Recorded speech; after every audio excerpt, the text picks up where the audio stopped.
The second role for a coach I've chosen is a role model. A role model needs to be inspirational, set the standard, and lead by example. Having an inspirational coach allows for the athlete to look up to them and drive them to achieve the same level as they did. This is a useful skill for a coach, as it could become easier to gain respect in their sporting world because of what they've won, and means anyone they coach will instantly take in their advice and use it to grow as an individual. Additionally, some athletes might be fortunate enough to have a coach that has a past of professional experience, therefore they look up to them to be like them and what they have achieved.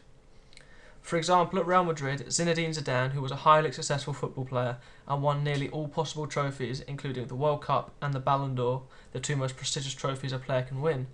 making him an inspiration to the players growing up at the time, and they became who he eventually went on to manage. However, having an inspiration as a coach might not be the best for athletes, as you don't know how they were in their personal life or in training, as you only inspire to be how they are as a player watching them. If they then become your coach but it turns out they are late, rude people or lazy, it will demotivate the athlete and make them not as engaged with the training as supposed they should be. A key example of this is when Diego Maradona took over as head coach of Argentina in 2008. In his country and all around the world, he is widely regarded as the greatest footballer to ever live, and even won Footballer of the Century in 2000. So was easily idolised by the youth of Argentina. These same people who used him as an inspiration then grew up and played for the national team, of which he managed. However, although the team used his past as inspiration, he lacked other qualities that a coach needs to succeed, which includes leading by example, of which his constant media antics which led him into trouble didn't cover, and this probably wasn't very motivational for the players, causing them to underachieve at every single tournament they entered, not winning a single one with one of Argentina's greatest ever sides. Setting the standard of what you want achieved can be crucial for a coach, as it allows them to goal set for who they are coaching, making them improve day by day and getting closer to the standards set by the coach. Having an extensive background of winning means a coach knows what it takes to become the very best at the sport. They know the amount of hard work and the difficulty of the grind to get to the top, and means they are able to convey that to the athletes at their clubs and drive them to be the best in the world and achieve the same or go above and beyond what the coach had won.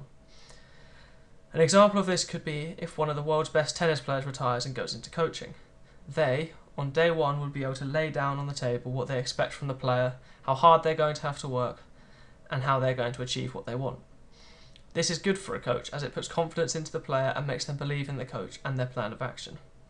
However, if a coach has set a high standard before but has got to the top of their sport through cheating or other illegal ways and not hard work and is doing it again, it can put the athlete off the coach,